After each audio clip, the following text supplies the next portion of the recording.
तो नेपाल में जेनजी ने तख्ता पलट किया, उन युवाओं ने जो 13 से 28 साल के थे। देखिए उनकी नई पीएम कौन होंगी। नेपाल में जेनजी क्रांति के बाद बैठकें चली हैं। पीएम ओली के इस्तीफे के बाद अंतरिम पीएम पर चर्चा हुई। 48 घंटे बीत जाने के बाद भी सहमति नहीं बन पा रही थी। कल देर रात तक बैठकों का दौर चला है, लेकिन किसी नाम पर सहमति नहीं बन सकी। कभी सुशीला कार्की का नाम रेस में आगे हो जाता था, फिर दूसरे गुट समर्थक और उनके नेता अड़ जा रहे थे, नहीं इनका नाम ठीक नहीं है। राष्ट्रपति भवन के बाहर घीसिंग समर्थकों ने नारेबाजी की, जो दूसरा गुट है। मौजूदा संसद को भंग करने और ना करने पर चर्चा हो रही थी कि संसद भंग हो या ना हो। सूत्रों के मुताबिक राष्ट्रपति पौडेल संसद भंग करने को तैयार नहीं थे। वहीं कार्की का तर्क यह था कि पहले संसद को भंग करना चाहिए। संसद के बहाल रहते गैर सांसद को पीएम नहीं बनाया जा सकता। इसके बाद बैठक में जेन जी की मांगों पर सहमति बनी। इसके बाद नेपाल में अंतरिम पीएम पर सस्पेंस खत्म हो गया। सुशीला कार्की को अंतरिम पीएम बनाने पर सहमति बन गई है। नेपाल में संसद भंग करने की मांग भी मान ली गई है। सुशीला कार्की नेपाल की पूर्व मुख्य न्यायाधीश हैं, यानी पूर्व जस्टिस रही हैं, चीफ जस्टिस। जेन जी प्रदर्शनकारियों में ज्यादातर युवाओं ने समर्थन किया। 7 जून 1952 को नेपाल के विराटनगर में इनका जन्म हुआ। सुशीला कार्की का भारत से बहुत खास नाता है। काशी हिंदू विश्वविद्यालय, जिसे आप बीएचयू के नाम से जानते हैं, बनारस हिंदू यूनिवर्सिटी, वहां की पढ़ी हैं। 1975 में राजनीति शास्त्र से एमए की डिग्री हासिल की थी। और सुशीला कार्की का विवाह दुर्गा प्रसाद सुवेदी से हुआ है। बीएचयू में ही पढ़ाई के दौरान दोनों की मुलाकात हुई थी। अब आपको दिखाऊं कि सुशीला कार्की पीएम मोदी की भी फैन है। पिछले दिनों एक इंटरव्यू में मोदी की तारीफ की, लेकिन उससे पहले ये तस्वीरें जो मैं आपको दिखा रहा हूं, सुशीला कार्की अंतरिम पीएम तो बनेंगी, लेकिन आखिर रहेंगी कहां? क्यों? क्योंकि पीएम आवास तो जलकर खाक हो चुका है, मंत्रियों के दफ्तर जलकर खाक हो चुके हैं, तो नई बिल्डिंग है। विदेश मंत्रालय ने अस्थायी तौर पर यह ठिकाना तय किया है जिसमें अंतरिम पीएम सुशीला कार्की रहेंगी। यह विदेश मंत्रालय की बिल्डिंग है। अभी हालत यह है कि वहां कोई इमारत ठीक ठाक बची नहीं है। ऐसी स्थिति में अंतरिम पीएम शपथ ले लेंगे, लेकिन वो कहां ठहरेंगे? ये उनके लिए ऑफिस तैयार किया गया है। आइए आपको सुनवाऊं नेपाल के लोग क्या कह रहे हैं जब उन्हें पता चला कि उनकी नई अंतरिम पीएम सुशीला जी होंगी। कुछ नेताओं के चलते ये सब हुआ है, लेकिन ऐसे लोग भी हैं राष्ट्रभक्त जो यहाँ पर, जो इस देश को पूरे सुचारू रूप से एक ट्रैक पर ले जाएंगे। पूर्व चीफ जस्टिस सुशीला, उनका नाम आगे चल रहा है। वाकई अच्छा चॉइस हो सकता है। देखिए ये लोग राष्ट्रभक्त हैं, ये लोग राष्ट्र कौन? सुशीला कार्की हैं। राष्ट्र को ही चलाने के लिए ये लोग आगे बढ़ेंगे और हमें पूरा विश्वास है कि ये लोग आगे बढ़ेंगे और चलाएंगे। सरकार का लीडर कौन हो? कुछ नाम है आपके जहन में? हाँ है ना, सुशीला कार्की, ये लोग है ना। इन लोगों को हम लोगों ने अब इनको चुनने के लिए भी ज्यादा होड़बाजी नहीं करना चाहिए। आसानी से उन लोगों के चुनना चाहिए। अब सवाल यह है कि सुशीला कार्की नेपाल की अंतरिम पीएम होंगी और नेपाल भारत का पड़ोसी है और सुशीला कार्की का भारत से ताल्लुक है। खुद वो प्रधानमंत्री नरेंद्र मोदी की फैन है। पिछले दिनों इंटरव्यू हुआ तो पीएम मोदी की वो जमकर तारीफ की। भारत से कनेक्शन क्या मैंने आपको बताया। अगली तस्वीर देखिए। अगर आपने बीएचयू का नाम सुना हो, वाराणसी में बनारस हिंदू यूनिवर्सिटी है, दुनिया की प्रसिद्ध यूनिवर्सिटी। यहीं की पढ़ी है सुशीला कार्की, यहीं से मास्टर की डिग्री ली है और यहीं शादी हुई उनकी।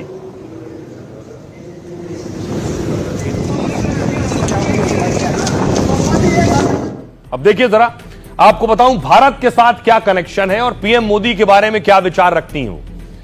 सुशीला कार्की ने हाल ही में पीएम मोदी की जमकर तारीफ की। कार्की ने पीएम मोदी की कार्यशैली की प्रशंसा की। कार्की ने एक इंटरव्यू में कहा, मोदी जी को नमस्कार, मेरे जहन में मोदी जी के लिए बहुत अच्छा इंप्रेशन है। उनके बयान से साफ है कि वो मोदी की नीति से प्रभावित हैं। कार्की ने भारत नेपाल के रिश्तों पर भी खुलकर बात की है। भारत और नेपाल का रिश्ता बहुत पुराना और गहरा है।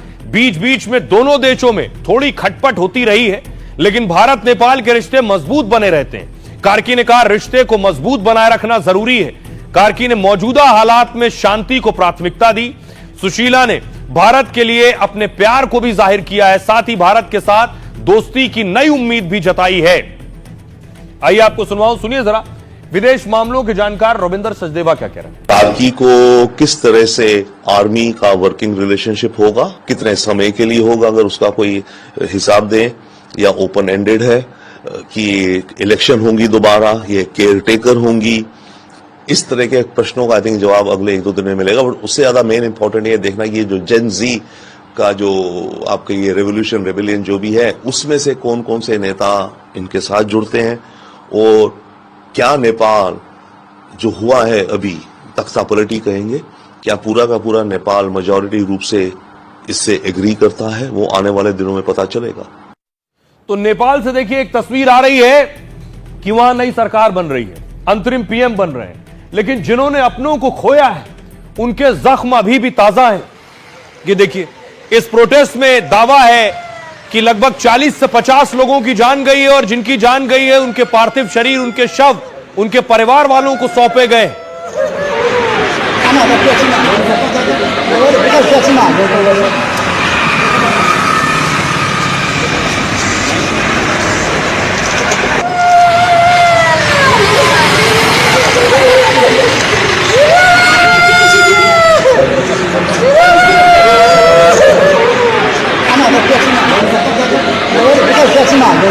एक और दर्दनाक खबर यह आई कि हिंदुस्तान से भी बहुत से परिवार वहां गए थे। ये जो तस्वीर आप देख रहे हैं महिला की, ये भारतीय महिला है, गाजियाबाद में रहती थी, नेपाल गई थी, वहां इस दंगों के दौरान, प्रदर्शन के दौरान इनकी मौत हो गई। इतना ही नहीं, नेपाल में कुछ और भारतीय जो पशुपतिनाथ मंदिर गए थे, वहां भी बस पर हमला हो गया है। इस बस में भारतीय सवार थे, बस को टारगेट किया गया। देख रहे हैं, बस पर पत्थरबाजी की गई है। यह भारतीय बस है, देखिए शीशे पर भी पत्थर पड़ा है।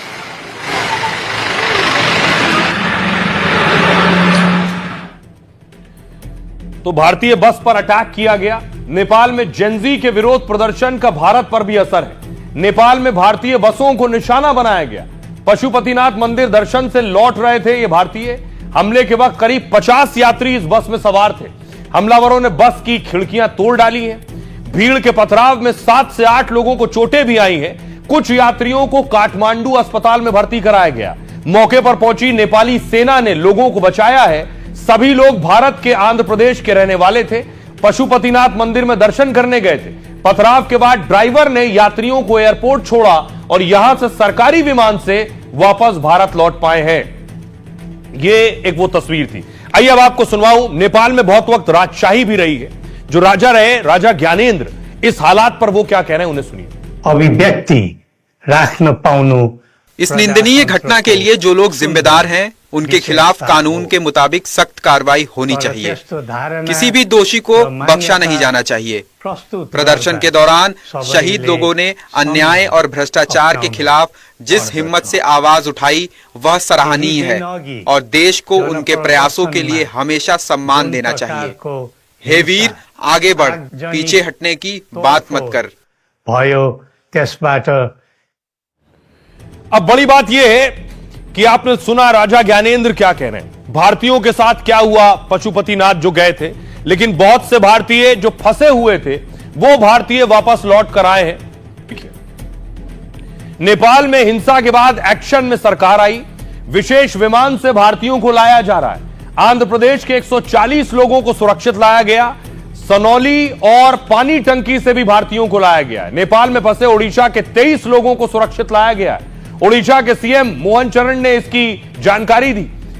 भारतीय वॉलीबॉल टीम की सदस्य उपासना गिल भी भारत लौटी हैं। उपासना गिल ने बाकायदा वीडियो जारी कर मदद की गुहार लगाई थी। उपासना नेपाल में वॉलीबॉल लीग इवेंट होस्ट करने गई थी। उनके साथ मौजूद सभी भारतीयों को रेस्क्यू कर लिया गया। उपासना ने नानी के घर पहुंचने की तस्वीर शेयर की। हरियाणा के फरीदाबाद की एक महिला खिलाड़ी भी लौटी। मध्य प्रदेश के छतरपुर के भी 4 परिवार काठमांडू से लौटे और इन परिवारों में बच्चों सहित कुल 14 लोग थे। सुरक्षित वतन वापसी के लिए पीएम मोदी से गुहार लगाई गई थी। आपको 2 दिन पहले मैंने वॉलीबॉल होस्ट को सुनवाया था जो मदद की गुहार लगा रही थी। अब वो वापस वतन लौट चुकी हैं। उनके दोनों बयान सुनिए। वैसे रिक्वेस्ट करती हूँ कि वो प्लीज हमारी हेल्प करे। जितने लोग हमारी हेल्प कर सकते हैं प्लीज हेल्प करें। मैं यहाँ पोखरा नेपाल में फंसी हुई हूँ। मैं यहाँ पे एक वॉलीबॉल लीग होस्ट करने आई थी और अभी फिलहाल हमारा जो होटल है जहाँ पे मैं रुकी थी वो जला दिया गया है। मेरा सारा लगेज, मेरा सारा सामान मेरे रूम में था और वो होटल को पूरा जला दिया। मैं स्पा में थी और वहां पर पीछे मेरे लोग भाग रहे थे बहुत बड़े डंडे लेके और मैं जैसे तैसे अपनी जान बचा के बस वहां से बाहर निकली हूँ। एक बहुत रिक्वेस्ट है आप सबसे बहुत बड़ी कि आप में से जो यहाँ पे हेल्प कर सकता है प्लीज करे। बहुत बुरी हालत है यहाँ पे, जगह जगह रोड पे आग लग रही है। यहाँ पे टूरिस्ट को भी नहीं छोड़ रहे हैं, उनको कोई फर्क नहीं पड़ता कि यहाँ पे कोई टूरिस्ट है, यहाँ पे कोई काम करने आया है, वो हर जगह बिना सोचे समझे आग लगा रहे हैं और यहाँ पे बहुत ज्यादा बुरी हालत हो गई है। हमें नहीं पता हम यहाँ पे कितनी देर तक रहेंगे दूसरे होटल में, पर मैं बस रिक्वेस्ट करती हूँ इंडियन एम्बेसी से कि प्लीज ये वीडियो, ये मैसेज उन तक प्लीज पहुंचाया जाए। हाथ जोड़ के रिक्वेस्ट है आप सबसे, प्लीज हेल्प अस। यहाँ पे बहुत सारे लोग हैं मेरे साथ और हम फंसे हुए हैं यहाँ पे। Special thanks here to Government of India, to Indian Embassy for arranging rescue flights. Namaste India, Namaste Nepal. I am Upasana Gill and I wanted to tell you that the situation is under control. We all are safe and this is my passport and this is my boarding pass. I'm finally coming home with all my Indian fellows and special thanks to the entire team of Everest Women's Volleyball League because they actually took care of me. तो आप सुन रहे थे जिन लोगों को लेकर आया गया है। उपासना भारत सरकार की भी तारीफ कर रही थी कि सुरक्षित वापस लौट आई, लेकिन नेपाल में सोचिए जब सारी इमारतें, बड़ी बड़ी इमारतें फूंक दी गई हैं, जला दी गई हैं, आखिर अब इनकी मरम्मत कैसे होगी। दरअसल ये जो आप इमारतें देख रहे हैं, ये इसमें राष्ट्रपति भवन भी है, संसद भवन भी शामिल है और सिंह दरबार शामिल है। इन सब का दरअसल बीमा हुआ था। अब बीमा कंपनियों का भट्टा बैठ गया है कि इतना क्लेम चला गया है, शायद बीमा कंपनी उस हालत में ना हो कि इनके पैसे अदा कर पाए। ये तस्वीर आप देख रहे हैं हिल्टन होटल की, फूंक दिया गया। नेपाल में हिंसा में हिल्टन होटल पूरी तरह तबाह हो गया। प्रदर्शनकारियों ने हिल्टन काठमांडू में आग लगाई। इसमें हिल्टन काठमांडू का सबसे ऊंचा 5 स्टार होटल है और इस होटल में सभी आधुनिक सुविधाएं मौजूद हैं। यह होटल पिछले साल जुलाई में बनकर तैयार हुआ और इस होटल में को बनाने में सोचिए 5 अरब 500 करोड़ रुपया लगा है। इसका बीमा कंपनी पैसा कैसे देगी। होटल के साथ सिंह दरबार, सुप्रीम कोर्ट में भी आग लगा दी गई। इसका पैसा कैसे दिया जाएगा। राष्ट्रपति निवास समेत दर्जनों इमारतें फूंक दी गई। कई बैंकों के ब्रांच में भी भीड़ ने तोड़फोड़ की है। बीमा कंपनियों को सोचिए 31 अरब रुपए का क्लेम देना है। 31 अरब। 2015 में भूकंप आया था, तब 3 गुना ज्यादा रकम दी थी। 2024-25 में बीमा कंपनियों ने 26 अरब प्रीमियम जुटाया था, यानी उनके पास कुल जमा पैसा ही 26 अरब आया था। इसमें से 15 अरब कम 11 अरब के क्लेम आ चुके हैं, लेकिन इस बार क्लेम की राशि सोचिए प्रीमियम से ज्यादा हो सकती है, यानी 26 अरब का कमाई थी और 31 अरब का क्लेम आया है। अगर ऐसा हुआ तो बीमा कंपनियों को भारी नुकसान हो सकता है। अब जो सबसे बड़ी चुनौती है अंतरिम पीएम के सामने, वो वैसा ही जैसे बांग्लादेश में अंतरिम पीएम यूनुस बने, उसके बाद उन्होंने बहुत सी परेशानियां झेली, चुनौतियां झेली। सुनिए जरा, हमारी सहयोगी सुशीला जी से बात की थी पहले, क्या कहनी वो। Government persons who are, I mean, they are allowed to do the legal work. This is a criminal work of government, you know. I have seen in that this must not have to be yesterday, because neither Hitler had did such kind of action in his time.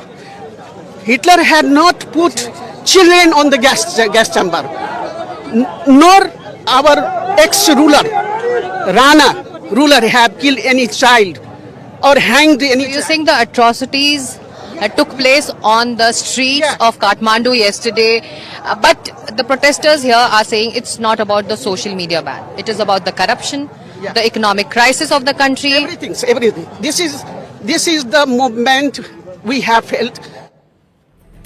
तो यही सुशीला कार्की अब अंतरिम PM है। लेकिन अब आपको बताऊं Gen Z क्या कर रहे हैं, जिन्होंने तख्ता पलट किया ओली सरकार का।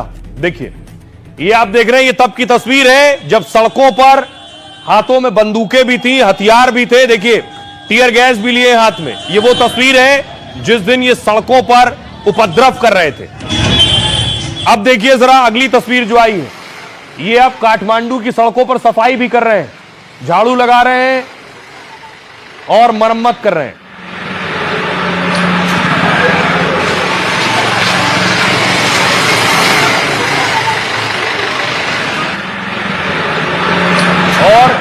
कूड़ा भी साफ कर रहे हैं, जो डिवाइडर है, जो फेंसिंग है, उसकी भी सफाई कर रहे हैं, उसे भी ठीक कर रहे हैं। और इस हिंसा के दौरान देखिए लूटपाट भी हुई थी, शॉपिंग मॉल से लूटपाट हुई, वॉशिंग मशीन, एसी, फर्नीचर, कपड़े सब लूट कर ले गए थे।